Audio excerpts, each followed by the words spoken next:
السلام علیکم ناظرین، میں ہوں ڈاکٹر مسعود پرویز اور آج زیادہ تر لوگ میرے سے پوچھتے ہیں اس بارے میں اور میں ان سے پھر فردن کیونکہ نہیں کر سکتا، اس لیے ضرورت محسوس ہوئی کہ اس پہ ایک ویڈیو اپلوڈ کی جائے۔ جیسے کہ میں پہلے بھی آپ لوگوں سے گزارش کرتا رہتا ہوں کہ وہ کام کریں جو نئے ہیں۔ نئے کام میں پیسہ ہوتا ہے، جب کام تھوڑا پرانا ہو جاتا ہے تو اتنے لوگ اس میں آ جاتے ہیں کہ پروفٹ ریشو ختم ہو جاتی ہے۔ جیسے سی این جی کی مثال آپ کے سامنے ہے، جن لوگوں نے پہلے سی این جی لگائی انہوں نے بہت پیسے کمائے اور بعد میں جو آئے وہ بیچارے نقصان کر کے گئے۔ تو اب کیونکہ پولٹری زوال پذیر ہے اور آگے اس کا کوئی فیوچر برائٹ ہوتا نظر بھی نہیں آ رہا، تو اس کا الٹرنیٹ کیا ہے؟ ایک تو ہم نے بایو فلاک کا آپ کو دیا کہ آپ بایو فلاک ڈالیں، وہ تو گوشت کی کمی پوری کرے گا، یعنی برائلر انڈسٹری کی جو ریپلیسمنٹ ہے وہ بایو فلاک کرے گا۔ لیکن ایگز کے لیے ہم نے ایک تو فری رینج کا آپ کو بتایا تھا۔ اب یہ ہے کہ پولٹری جو ہے وہ کیونکہ سینسٹیو زیادہ ہے، اس میں ڈیزیزز کافی ہیں، تو اس میں پولٹری جو ہے بار بار ویکسینیشن اور یہ وہ کرنا پڑتا ہے۔ تو ایک اور کاروبار بھی ہے جس پہ بہت کم لوگوں کا جو ہے فوکس ہے، وہ ہے ڈک فارمنگ۔ اب اس کے آج میں فوائد اور اس کی کچھ بیماریاں اور اس کی مینجمنٹ کے بارے میں بتاؤں گا، لیکن اس کے علاوہ جو اس کی مارکیٹنگ ہے وہ بھی اینڈ پہ میں ڈسکس کروں گا کہ اس کا انڈا بکتا کہاں ہے۔ یعنی ایسا کام نہ کریں جیسے شتر مرغے، کام تو نیا تھا، فارمنگ ہوئی اور لوگوں کو سبز باغ دکھائے گئے کہ جناب یہ اتنے کی اس کی سکن بک جائے گی، اتنے کا یہ بک جائے گا، لیکن ان لوگوں کا بعد میں بہت برا حال ہوا، تو وہ نقصان میں گئے، اور حالانکہ یہ گورنمنٹ فنڈڈ پروجیکٹ تھا۔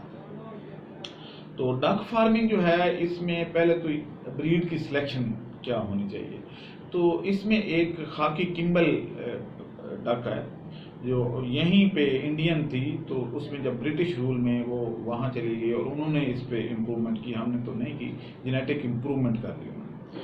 تو خاکی کمبل جو ہے یہ سال میں تقریباً کوئی 280 سے 300 انڈے دیتی ہے، اور اس کی جو کلر ہے وہ آپ تصویروں میں دیکھ رہے ہیں کہ یہ کس طرح کی ہوتی ہے یہ بریڈ۔ تو اب لوگ اس کو نارملی پولٹری فیڈ پہ پالتے ہیں۔ جب پولٹری فیڈ پہ آپ پالیں گے تو پھر یہ وائبل نہیں رہتی، ایون پولٹری فارم خود وائبل نہیں رہتا، تو ڈک تو زیادہ کھاتی ہے۔ ایک ڈک جو ہے وہ 175 گرام خوراک کھا کے تو ایک انڈا دیتی ہے۔ اب اگر آپ وہ 175 گرام کھلائیں گے تو اس کی قیمت جو ہے وہ انڈے سے زیادہ ہو جاتی ہے، اس لیے ابھی تک یہ نگلیکٹڈ سیکٹر رہا۔ لیکن اب کیونکہ ہم نے اس طرح کی ڈیولپمنٹ کر لی ہیں کہ آپ لاروا سے، ریڈ ورم سے اور اس طرح کی دوسری چیزوں سے آپ ان کی پرورش کر سکتے ہیں، تو اگر خوراک لاروا اور ویجیٹیبل ویسٹ پہ ہوگی یا دوسرے کیڑے مکوڑوں پہ ہوگی تو اس صورت میں آپ کا جو ہے وہ اس کو پالنا آسان ہو جائے گا۔ تو اب جب لاروا پہ پالیں گے تو آپ کی فیڈ فری ہو جائے گی۔ لوگ پولٹری اب پال رہے ہیں، اور ایسے کئی لوگ ہیں جو میرے سے ٹریننگ لے کے گئے اور مختلف علاقوں میں اپنے اپنے گھر خوش اسلوبی سے یہ فریضہ انجام دے رہے ہیں اور خوش ہیں کہ ان کا بزنس جو ہے ان کے گھر میں ہو گیا۔ اب اس میں ڈک جو ہے اس کی خوبی یہ ہے کہ ایک تو اس کو بیماریاں بہت کم آتی ہیں، بلکہ نہ ہونے کے برابر آتی ہیں۔ دوسری اس کی جو خوبی ہے وہ یہ ہے کہ اس کے انڈے کا سائز بڑا ہے، یہ تقریباً 65 سے 70 گرام کا انڈا دیتی ہے، اور اس میں کیونکہ کنٹینٹس زیادہ ہوتے ہیں اس لیے بیکریز والے اس کو زیادہ پسند کرتے ہیں۔ آپ جتنے کیک کھا رہے ہیں، یہ باقی جو بیکری آئٹمز میں جو ایگز استعمال ہو رہے ہیں، اب اس کا زیادہ پورشن ڈک ایگز ہیں، اور بیکری والے اس کو ڈھونڈ رہے ہوتے ہیں۔ پہلے یہ تھا کہ یہ انڈا سستا بکتا تھا کیونکہ عام لوگ جو ہیں عوام اس کو پسند نہیں کرتے تھے کہ وہ بطخ کا انڈا کھائے، لیکن اب بیکری والے جب سے آئے ہیں تو اب انڈا جو ہے اس کا نایاب ہوتا جا رہا ہے، یعنی وہ ملتا ہی نہیں ہے۔ بیکری والے تلاش کرتے ہیں، آپ کسی بیکری والے کے پاس جائیں اور کہیں جی میرے پاس اتنے ہزار انڈا پڑا ہے، تو وہ کہے گا فوراً بھیجیں۔ تو اس لیے اب اس کا سنیریو بنتا جا رہا ہے۔ پھر یہ ہے کہ یہ ویجیٹیبل بیسڈ فوڈ پہ زیادہ ریلائی کرتی ہے، اور آپ اس کو چارہ یا برسیم اگر ڈالیں تو آپ دیکھیں گے کہ پورے کے پورا وہ پودا ہی نگل جاتی ہے۔ اسی طریقے سے جو آپ کے کیڑے مکوڑے آپ کی مثلا یہ بڑا اچھا ایک سلوشن ہے آپ کی ماسکیٹو کنٹرول کرنے کا، کیونکہ یہ ماسکیٹو کے لاروا بھی فلٹر کر لیتی ہے اپنے منہ میں اور اس کو کھا جاتی ہے۔ تو اگر کسی جگہ پہ بہت زیادہ مچھر کسی پونڈ میں یا کسی گاؤں کے ارد گرد کھڑے پانی میں اگر ہو تو آپ وہاں پہ ڈکس چھوڑ دیں، تو وہاں پہ جو ہے اس کا مچھر کا جو لاروا ہے یہ ختم ہو جائے گا اور اس کی پاپولیشن ڈکریز ہو جائے گی۔ ڈینگی کنٹرول کرنے کے لیے یہ بہت اچھا ایک طریقہ ہے۔ اب اس کے جہاں تک اس کے غذائیت کا تعلق ہے تو اس کی غذائیت میں بھی مرغی کے انڈے کی اور اس کی کوئی خاص فرق نہیں ہے۔ اور جب آپ اس کو ڈائٹ یعنی نیچرل ڈائٹ پہ لے کے آتے ہیں تو یہ آرگینک انڈا دیتی ہے۔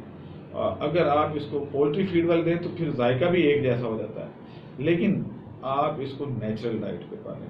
جس طرح دیسی مرغی کا ٹیسٹ، انڈے کا ٹیسٹ ڈفرینٹ ہوتا ہے ولایتی مرغی سے، تو اسی طرح اس کا بھی خوراک پہ پالیں تو اور ٹیسٹ ہوتا ہے، اور اگر اس پہ آرگینک فوڈ پہ پالیں تو ٹیسٹ اور ہوتا ہے۔ اس لیے اب اس کی ضرورت ہے، اور ضرورت تھی بھی، کہ کوئی اس طرح کی بریڈنگ سٹاک پیدا کیا جائے۔ تو ہم نے جھنگ میں میرے پارٹنر ہیں، انہوں نے پھر اس کو ان کو میں نے کہا کہ آپ یہ کریں، تو انہوں نے ایک بریڈنگ سٹاک ڈیولپ کر لیا ہے۔ اگر اب کسی کو خاکی کمبل ڈکس چاہیے ہوں تو میں آپ کو ان کا نمبر دے دوں گا، آپ ان سے ڈائریکٹ لے سکتے ہیں۔ تو آپ لوگوں سے گزارش ہے کہ اب آپ ان چیزوں پہ آئیں، پولٹری کو خیر بات کہیں، کیونکہ پولٹری کا ایک نقصان تو یہ تھا کہ اس کو جو فیڈ ڈالی جاتی ہے اس کے زیادہ تر اجزاء جو ہیں وہ امپورٹڈ ہیں۔ تو اس طریقے سے آپ ملک کی بھی خدمت کریں گے، اپنی بھی خدمت کریں گے، لوگوں کی صحت بھی بہتر کریں گے، اور جو آپ کا روزگار ہے وہ تو ہے ہی سے، پہلی پریورٹی تو آپ کا روزگار ہے۔ تو اس طریقے سے یہ اس کو کوئی خاص کیئر کی ضرورت بھی نہیں ہوتی۔ ہاں یہ ضرور ہے کہ کچھ بڑی جو ہنس جس کو بولتے ہیں وہ اس میں مکس کر لیں۔ آپ بڑی بطخیں آپ اس میں مکس کریں گے اگر، تو ہوگا کیا کہ اس کی سیکیورٹی کا بھی بندوبست ہو جائے گا، کیونکہ بڑی بطخیں دور سے دیکھ کے تو وہ آواز دینا شروع کر دیتی ہیں کہ کوئی دشمن آ رہا ہے یا کوئی جنگلی جانور آیا ہے یا بلی آئی ہے یا کتا ہے، تو وہ بولنا شروع کر دیتی ہیں اور الرٹ کر دیتی ہیں آپ کو بھی اور اس جانور کو بھی کہ میرا پتہ چل گیا ہے، وہ شکاری جو جانور ہے وہ بھاگ جائے گا۔ اور اگر کوئی ایون کوئی بندہ بھی باہر سے آیا ہے تو جو بڑے ہنس ہیں یہ اس کی کپڑوں کو نوچیں گی اور اس کو ایون کاٹنے کی کوشش کرتی ہیں۔ تو یہ ایک آپ کی نیچرل جو ہے نا سیکیورٹی گارڈ ہے، اور اس طریقے سے آپ کے فارم کی جو ہے وہ بہتری آ جائے گی، سیکیورٹی بھی ہو جائے گی، اور آپ کا جو ہے وہ روزگار بھی بن جائے گا۔ ہاں اس میں ایک ہے کہ اس میں کچھ ایگز آپ ہیچ ضرور کروائیں، جو بھی آپ رکھیں، کیونکہ ابھی ملک کو ان کے بچوں کی ضرورت ہے۔ انڈے ابھی جو ہے وہ اس کی اتنی ضرورت نہیں جتنی ان کے بچوں کی ضرورت ہے، کہ ود ان 2 or 3 years اتنی پاپولیشن ہو جائے کہ ہم مرغی کے انڈے کو ریپلیس کر سکیں، اور یہ ہونا ہے۔ تو آپ پہلے آئیں اور اس کو کر لیں تاکہ یہ آپ پائنیئر میں ان پائنیئرز میں شامل ہو جائیں، اور جو پہلے آتا ہے اسی کو بچت ہوتی ہے، بعد میں آنے والے زیادہ نقصان کرتے ہیں، کیونکہ وہ پھر تو ہر کوئی کر لے گا۔ تو جو پہلے آئیں گے انوویٹر وہی ہوں گے۔ اب مجھے اجازت نہیں، میرا نمبر اوپر دیا گیا ہے، کوئی معلومات چاہیے ہوں تو مجھے اس نمبر پہ آپ کال کر سکتے ہیں۔ اللہ حافظ۔